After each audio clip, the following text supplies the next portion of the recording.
Alden Richards and Miss Catherine Bernardo abay spotted or pinatotohanan ni Mr. Joros Gamboa ang kanilang date every Sunday. Ang lahat ng yan. Maraming salamat po.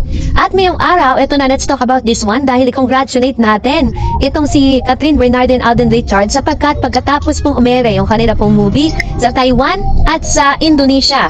Ito po ay tumungtong na ng 2 billion pesos. Ganun po katindi yung kanilang movie, no? Talagang mahirap na talaga ibit yan. Kung meron nang makakabit dyan sa movie na yan yung ito pong blockbuster film, no?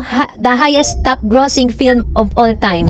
Ay kapag gumawa ulit ng movie si Catherine at si Alden Richards, yun ang pinaka natin dyan, ang pwede nilang maitapat, ano? So anyways, kahapon po, matapos mong iulat sa inyo patungkol doon po sa kanila pong yung kanilang Sikhayan Festival. At ngayon matapos nang kumalan ang mga balita at talagang laman ng article itong si Miss Catherine at Alden Richards na tila baga sinasabi nila na nabasted na daw si Alden. This time, naiibang storya.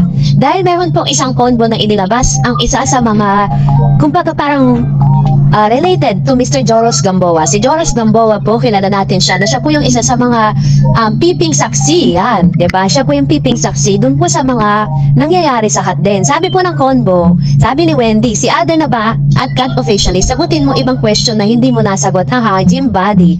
Ayan, so, ayan po yung ilan sa mga katanungan. Ito yung mga conversation na kumakalat. Tapos ngayon, sumagot si Joros kang ganitong emoji na parang may something siyang gustong sabihin or it's fluke.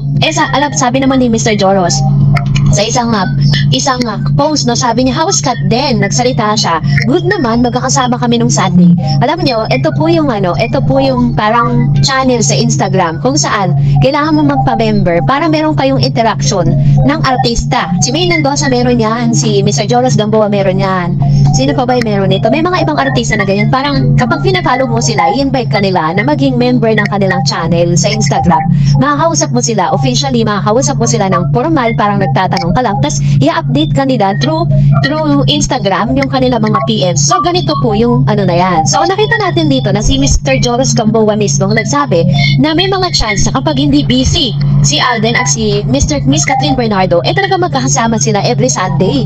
Kaso nga lang, hindi kasi pang fan service, sabi nga ng isang comments natin, hindi pang fan service ang pagmamahalan at pagtitingan ni Kat at ni Alden Richards. Hindi po nila kailangan ipangalandakan sa buong mundo every minute, every second of the day, kasi mas gusto talaga nila yung privado. Ito talaga mas tumibay yung paniniwala ko sa Katden na may mga chances or may mga events na magkasama sila na hindi po nila inilalabas sa public. Hanggat maaari mga kasama po nila, pinasabihan nila yan na huwag ilabas kung ano man yung mga pangyayari sa buhay nila.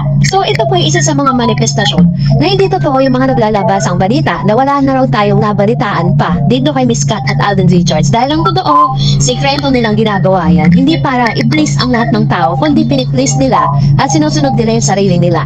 Well, in the first place, diba, hindi naman talaga nila obligasyon sa publiko na ilathala or ilabas kung ano man po yung namamagitan sa kanilang dalawa. Sabi po ni Alden at ni Miss Kat, mas okay nga na talagang hindi lahat pinopost sa social media. If you remember that interview with Mr. Alden Richards, talagang natuto na si Miss Catherine Bernardo na i-secret kung ano man yung mga nagaganap sa love life niya.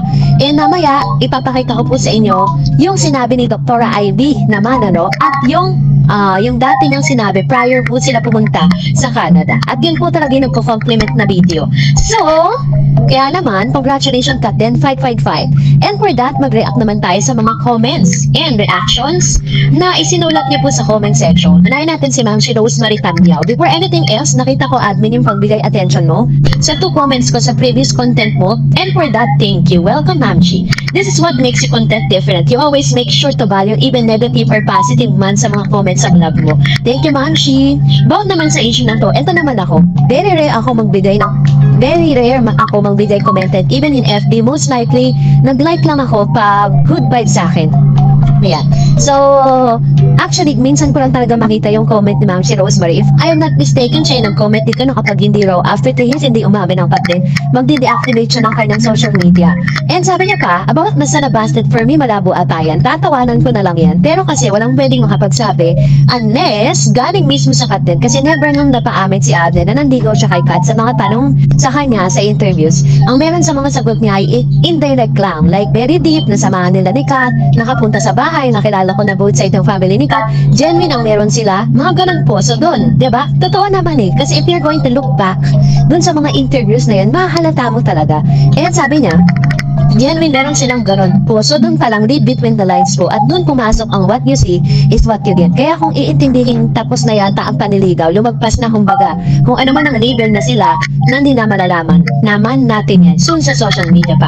Kahit anong tago at pride date, in due time, malalaman din yan. Which is true. Ako po'y naniniwala dyan. Lahat po ng mga nangyayari at nagtatirap, kahit anong tago nila, may lalabas at lalabas na resibo dyan. Hindi yan maitatago, lalo na sila po yung mga public figure.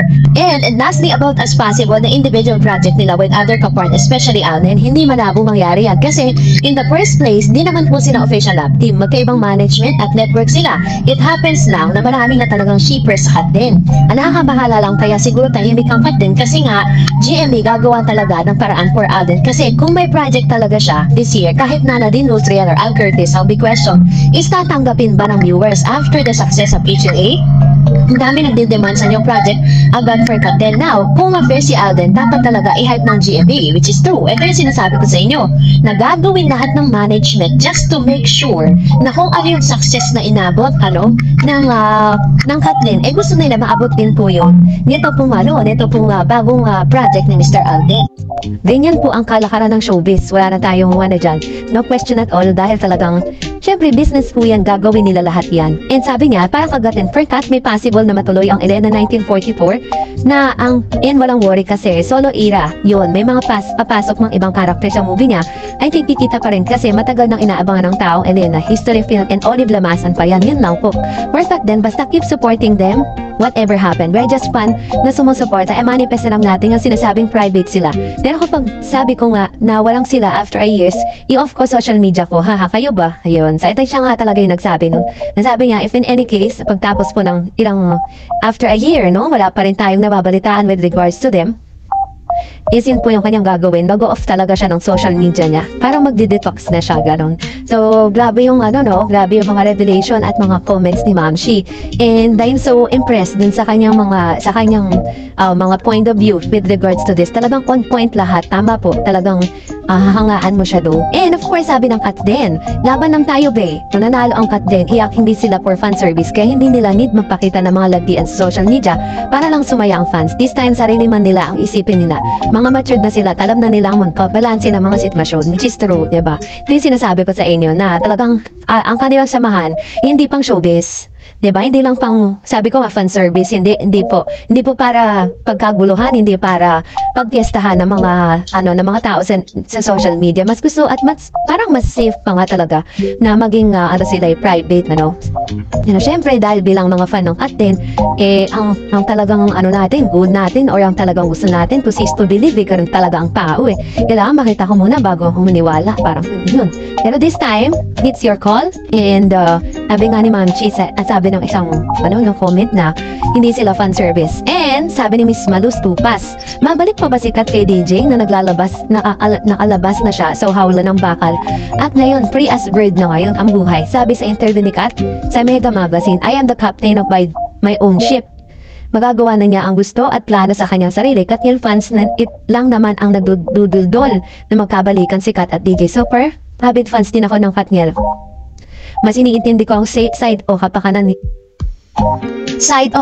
ni Kat dahil babae ako. Sa mga Katniel fans, kailan pa ba kayo makaka-move on or mag-move on na kayo? Intindihin nyo ang sabi ni no looking back but moving forward. Patalino si Kat. Kaya di siya tanga, nababalikan pa si DJ. Ibigin na natin ang freedom ni Kat at wag nang idol-dol sa ex. Ayan, ito naman yung kanyang komento, which is true, diba? Lagi po natin pinanghawakan yung sinabi ni Miss Catherine that there's no turning back but only moving forward, diba? No looking back but moving forward. And nakita naman natin kung paano po nag-move on si Kat. And sabi ni Miss Mami Liz, naku, will respect na lang their privacy. At remember guys, mga artista yan sila. At nagmamature na din sila. Basta masaya na lang tayo kung anong meron sila at support na lang natin sila. Sabi ng Kat din, hindi kami disappointed. Alam namin ang status ng Kat din and gusto nila ng private. Ayan, sabi ng Kat din. which is very, very true, no? So, kasi ang mga disappointed dyan, yung mga bashers, kasi hindi nila babash ang at din. Dahil lang sila nakikitang any, ganap, no? At sabi nga natin, privacy, talagang medyo mahirap talaga para sa kanila yan, pero kailangan nilang gawin. Sabi ni Miss Carmela, ay naku, hirap talaga magpaliwanag sa mga taong hindi totoong fan at hindi makaintindi salitang private. Ma'am Darrens, I respect their privacy. Parang natuto na rin si Kat na umiwas sa social media on her personal life, which is true. And sabi ni Miss Beatrice, I don't believe, let's just wait and see. Alden said private life is a peaceful life. Ayan, ito naman yung kanyang komento na mismo nanggaling kay Mr. Alden Richards. Lagi niyang pinapost yan sa IG niya at sa X that private life is a peaceful life. Yun po lagi yung sinasabi niya. Talagang nagmamanifest yun sa buhay niya. No, yun talaga yung gusto niya mangyari at maganap. So, that's it for today. For more videos and updates, please don't forget to like and subscribe. And please don't forget to follow my Facebook page, DarEds TV. God bless everyone.